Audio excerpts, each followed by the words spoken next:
Notre fils Azaya achète et revend des baskets. Dois-je m'en inquiéter? Se questionne une mère de famille. Il nous traite de has-been.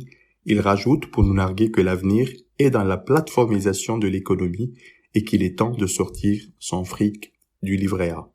Voilà, c'est dans ces termes que Azaya, acheteur et revendeur de sneakers, répond aux craintes de ses parents inquiets du business des baskets de leur fils.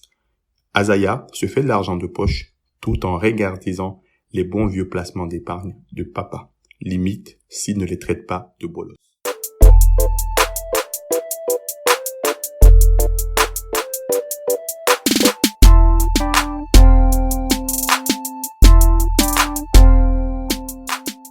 Bienvenue sur PAEF, vous écoutez le podcast du pouvoir d'achat. Wesh gros, abonne-toi sur Spotify, YouTube, Insta, on se follow sur Snap, Twitter. Ici, Poto d'Edouard Daoud, encourage la famille, paye tes 5 étoiles sur iTunes, Facebook, fais tourner bro. Aujourd'hui, on s'intéresse au business des baskets, ces sneakers que les ados s'arrachent. Ce sont des chaussures de sport détournées de leur usage premier. On ne fait plus de sport avec, mais on les porte dans la vie quotidienne, dans la vie de tous les jours. Alors, comment cela a commencé? Alors, remontons un petit peu dans les années 80. À l'époque des Chicago Bulls, on a une star, c'est Michael Jordan. Michael Jordan signe un gros contrat publicitaire avec Nike et cela a permis de lancer la chaussure Nike Air Jordan. Donc, ces chaussures sont sorties de leur cadre habituel sportif et sont descendues dans l'arène du streetwear. Alors aujourd'hui, combien pèse le business des sneakers? Qui sont les acteurs de ce juteux business? Qui profite du business? Comment on achète et on revend des sneakers? Est-ce que c'est risqué de placer son argent en achetant des sneakers? Faut-il dissuader ses ados? Faut-il dissuader votre ado d'investir dans le sneakers? Alors, revenons au tout début du changement dans les habitudes des consommateurs. Aujourd'hui, quand on achète des baskets, donc on a le choix entre acheter des baskets pour faire du sport ou tout simplement acheter des baskets pour avoir un look streetwear. Alors, combien pèse le business? Aujourd'hui, le business des sneakers pèse 9 milliards d'euros en Europe et l'équivalent aux États-Unis, les États-Unis ou le marché nord-américain pèse 10 milliards de dollars. Donc, c'est un marché qui se situe au niveau mondial à 20 milliards d'euros ou 20 milliards de dollars. Il y a même un salon en France qu'on appelle le Sneakers Event. C'est un salon qui se tient annuellement, qui réunit tous les acteurs de l'écosystème des sneakers. Alors, comment est composé l'écosystème des sneakers? Alors, dans l'écosystème des sneakers, nous retrouverons aujourd'hui naturellement les marques qui fabriquent et qui vendent des sneakers. Nous avons Nike, Adidas, Reebok, pour ne citer que celles-là. Aux côtés de ces marques qui vendent et qui distribuent des sneakers, on retrouve aussi ce qu'on appelle des enseignes spécialisées, des boutiques spécialisées. Donc, c'est les fameux Decathlon, les fameux Go Sport. Mais aux côtés des boutiques spécialisées, on a de nouveaux acteurs qui viennent disrupter le marché. Ces nouveaux acteurs, ce sont des plateformes digitales, des places de marché, ce qu'on appelle des marketplaces, qui mettent en relation des vendeurs et des acheteurs. Et aux côtés de ces plateformes, d'autres acteurs viennent se positionner, c'est ce qu'on appelle les influenceurs. Alors, les influenceurs, eux ne fabriquent pas, eux ne vendent pas, mais eux font vendre. Parce que tout simplement, ils ont des chaînes YouTube, ils ont des pages et des comptes Instagram et sur les réseaux sociaux, ils sont très actifs et viennent parler de l'actualité en tant que chroniqueurs sur les sneakers. Aux côtés de cela, on a aussi ce qu'on appelle des collectionneurs privés et aussi des collectionneurs qui sont comme vous et moi avec une capacité d'achat limitée jusqu'à 500 000 euros. Voici comment est composé aujourd'hui l'écosystème donc des acheteurs et revendeurs des sneakers. Donc cet écosystème, aujourd'hui est totalement éclaté puisque chaque pays ou chaque communauté s'organise à sa propre façon. Il existe des groupes Facebook où vous avez des collectionneurs privés, vous avez des amateurs, des acheteurs et revendeurs de ces sneakers qui se regroupent sur Facebook ou sur les réseaux sociaux justement pour animer et dynamiser pour dynamiser en fait l'achat et la revente de sneakers. Alors comment on achète et on revend des sneakers? C'est tout simple. Vous avez les enseignes spécialisées où vous pouvez y aller. C'est des enseignes qui ont pignon sur rue. Vous avez également Internet avec les sites comme eBay, Le Bon Coin, les marketplaces. Vous avez aussi des sites qui sont très spécialisés. Vous avez aussi Monsieur Tout le Monde en fait qui vous permet soit sur Internet, soit sur le terrain de vous vendre des baskets.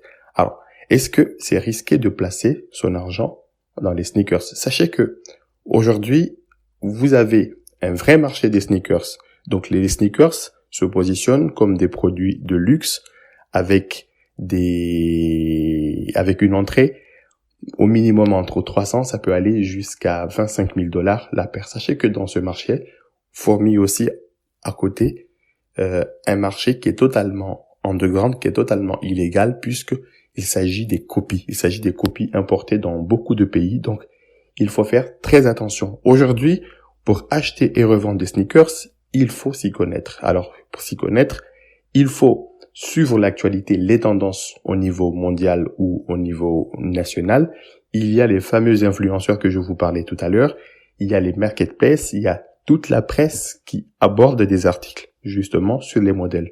Alors, pour savoir qu'un modèle est authentique, un modèle existe avec un code barre, il a une histoire, il a bien évidemment un codage, il y a des séries limitées, donc il faut s'y intéresser. Aujourd'hui, le meilleur moyen d'acheter et revendre des sneakers, soit on est très spécialiste, on s'y connaît, soit on passe par des plateformes qui, eux, développent des techniques de vérification, des techniques pour authentifier, pour tracer. Ils ont développé une espèce de traçabilité de la chaussure, justement pour savoir qui est derrière, qui vend la chaussure et quelles sont les garanties qu'ils ont proposées. Bien sûr, ce sont des services qui sont payants, donc il faut être extrêmement vigilant parce que ce n'est pas un business qui est à la portée de tous, tant en termes de connaissance du marché, mais aussi au niveau du pouvoir d'achat. Donc, il faut absolument être vigilant parce que tout placement comporte un risque. Et aujourd'hui, si on ne connaît pas le risque, si on ne sait pas à qui on a affaire, on peut se retrouver à acheter une copie qui vaut très cher, mais c'est une pâle copie et qui n'a pas de valeur. Donc, il faut être extrêmement prudent. Et vis-à-vis de vos proches ou vis-à-vis de vos enfants, donc qui souhaitent se lancer dans ce business, il faut peut-être vous-même vous y intéresser, les accompagner, voir les cachets qu'ils mettent pour acheter des chaussures et aussi les encourager à se former sur ce business puisqu'il y a des sites spécialisés, il y a aussi des techniques de check visuel, il y a aussi des avis revendeurs, donc il faut avoir fait le tour sur la presse de l'écosystème, sur les articles qui sont publiés, sur la connaissance du produit, justement pour parfaire ses connaissances dans le domaine des sneakers. Donc, il faut être extrêmement vigilant.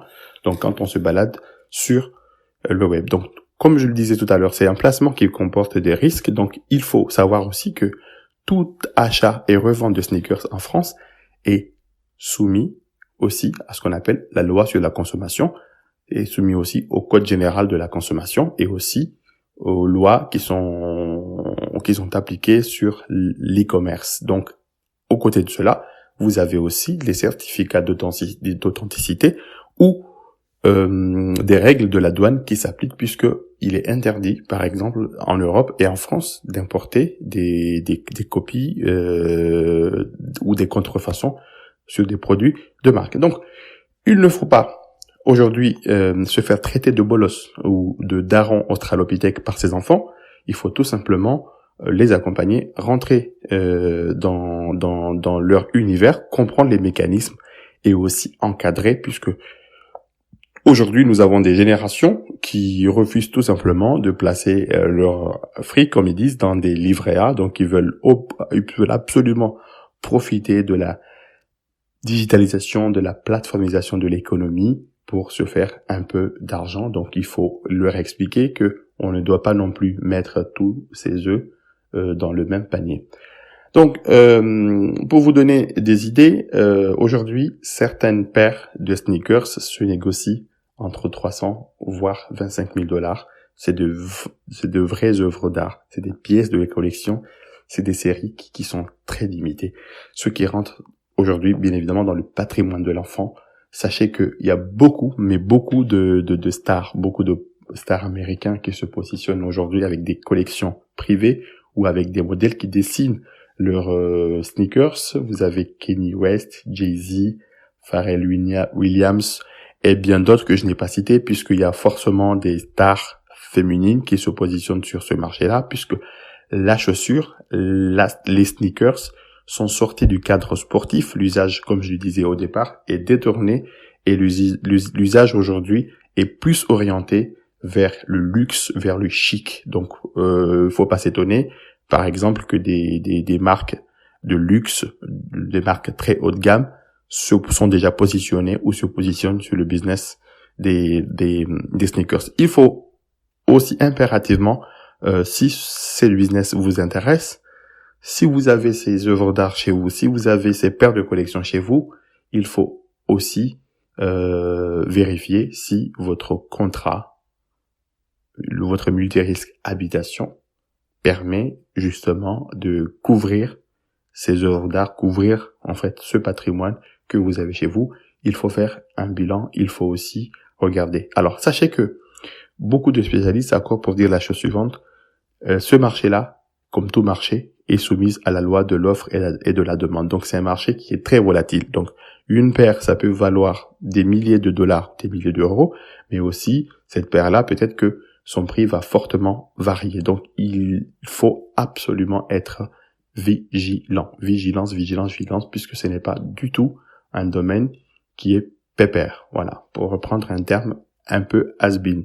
Donc j'espère que le business des sneakers n'a pas de secret pour vous. Donc si vous avez des questions, je suis disponible bien évidemment sur le site paef.live/contact. Vous pouvez me poser vos questions. Vous pouvez également interagir si vous avez des informations que je n'ai pas données dans le podcast pour le business des sneakers.